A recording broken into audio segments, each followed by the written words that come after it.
Who are Africa's forgotten soldiers who freed Europe? That's a central question of an exhibition here in Berlin entitled Trials and Tribulations, From Cannon Fodder to Avant-Garde. The show tells the tale of the Tirailleurs, a French word for riflemen, though the Tirailleurs were not French, they were soldiers from French colonies, most of them black Africans. They fought for colonial powers in the 19th century in the First World War, and they liberated France and Europe from the tyranny of Nazi Germany during the Second World War. Their only reward was to be whitewashed out of history. In 1944, many were sent back to Africa to ensure that images of victory did not show black liberators. In late 1944, several thousand African soldiers who had fought for France and spent years in German prisoner of war camps were repatriated to Thiaroye, a suburb of Dakar. They refused to leave, demanding payment of the wages they had been promised. On the 1st of December, French colonial troops declared a mutiny and massacred the mainly unarmed men. At the time, official French figures put the death toll at 35. But recent research says hundreds of Africans were gunned down. Cameroonian artist Barthélémy Toguo produced the artwork Tirailleurs Sénégalais for the exhibition at the House of World Cultures in Berlin.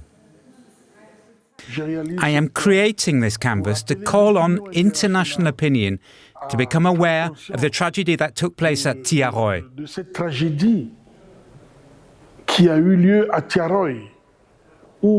Where the French army openly murdered soldiers who were demanding what they were owed. And there will have to be a reckoning. And then there must be reparations. And I believe that today, the progress of the world must move in this direction, acknowledging past wrongs, compensating the victims, and building new bilateral relations, genuine exchanges of solidarity across the world.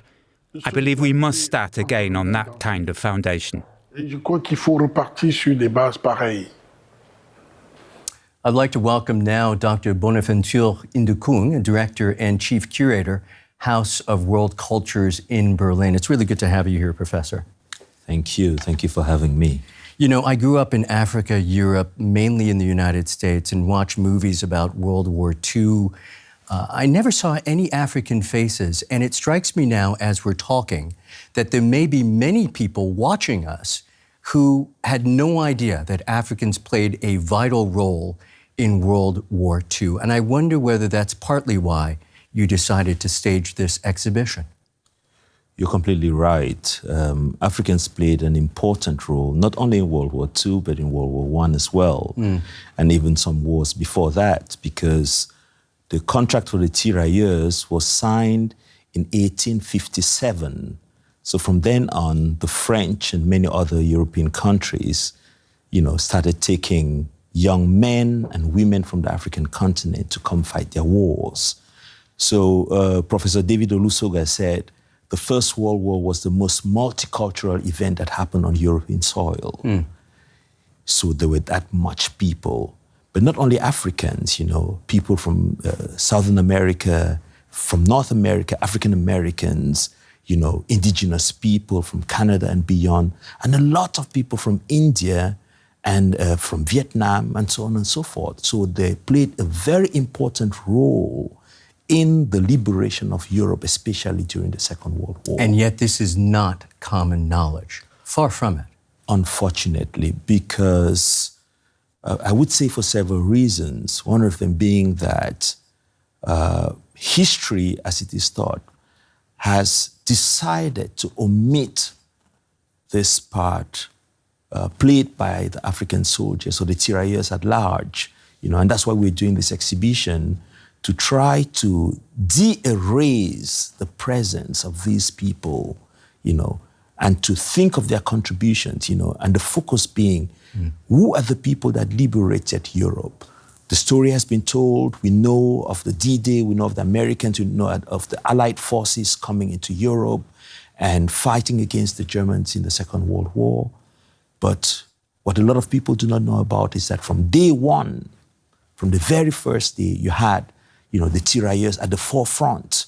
That's why we call them the cannon fodder, because thousands of them had never held a gun before, but they were sent to the war. And many of them were trained on site, on the front, and played a very important role. As I was saying earlier, Paris was largely liberated by by battalions of Senegalese fighters.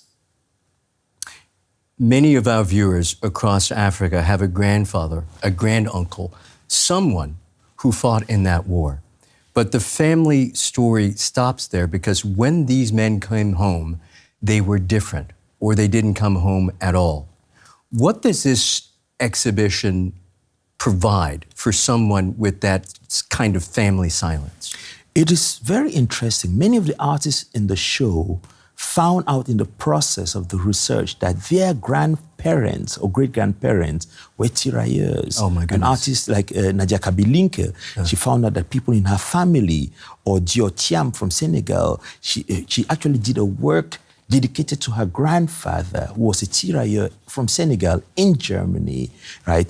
So there was a kind of a taboo when many of them came back, because some of them were actually celebrated, some of them were looked down upon because they fought for the same people that were colonizing them, right? So there was this kind of a difficult relationship, right? But it's a very interesting thing. In a country like Senegal, every other family has a story to tell of a grandfather that was in Europe. And I find that very interesting. So it's in public memory, in the public imagination of the people, but it's not written down in the history books, That's how I actually got to know about this history through the music of Zhao. So let me ask you this. If I am somebody who had a family member who had been in this war, and yet I know that it's a story that hasn't been told by many people, and my family doesn't talk about it, because grandfather came home, he was a different guy, or he didn't come home at all. Yes. What is this exhibition going to provide for me, for that empty space that I have? The exhibition, first of all, puts this history and these people in a different light. One of the artists, Yassine Balbzoui from Morocco, said, in Africa, we have too few heroes. And the story of the Tirailleurs is also a story of heroes, of people that actually contributed something. And during the opening, we invited the ambassador of Rwanda to Germany, and he kind of chaired the occasion, and he said, many a time Africans are seen as problems rather than as solutions. And this is one of the many stories in which Africans participate in the solution making. So you cannot tell the history of the liberation of Europe or tell the history of the democratization of Europe and the world at large without the contribution of these Africans, these Asians, these Americans. There is a really powerful installation at this exhibit from the artist Binta Diop, I believe. It's a mass of soil spread out on the ground, some flowers, and a single Senegalese hat, which evidently represents the dozens of soldiers who were massacred by French troops on December 1st, 1944, for having the audacity to ask for their pay. Tell me more about this piece, if there's something more you wanted to add to it. And also, by curating this piece, are you making a statement, hoping to get some kind of political reaction from the French government or from any other former colonial power? Well, first of all, Binta Diop's work is a very important work. It references the massacre at the camp de Thiaroye that happened, in 1944, and that's the title of the piece, 1st of December, 44. And the great filmmaker, Ousmane Sembène, did a film on that. Now, these people And basically, they had come from different parts of the continent. They were sent after the war, put in a camp, people from Congo, from Cameroon, from Senegal together. And as you said, they had the audacity to ask for their pay and were massacred. So the first thing we want to do is, like the Senegalese government is doing now, point at this history and make people know about it. Because after the massacre, the French said only about 70-something people were killed. It turns out more than 500 people were actually massacred. More than 500? More than 500. So the first thing is to get to know about this history. The second thing is, the installation has a sonic element in which there's a voice just naming the people. So it's kind of a roll call. Let their names be heard and may they be honored. That's the second part of it. Then, of course, it is a political gesture, because every cultural gesture is a political one, you know, because knowledge is power and is at the base, at the core of any political activity. If these African soldiers helped shape Europe's freedom, how should Europe change the way it views its own history, and specifically its relationship with Africa? Now, this is a very important question. You know, in the work of Kader Attia, there's a dia projection.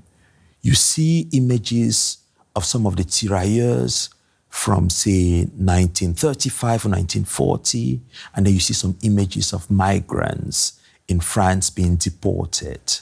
And what he tries to do is to make a connection between these two histories. He says, some of the people you find on the streets in European cities today are actually grandchildren of the people that fought for the liberation of Europe.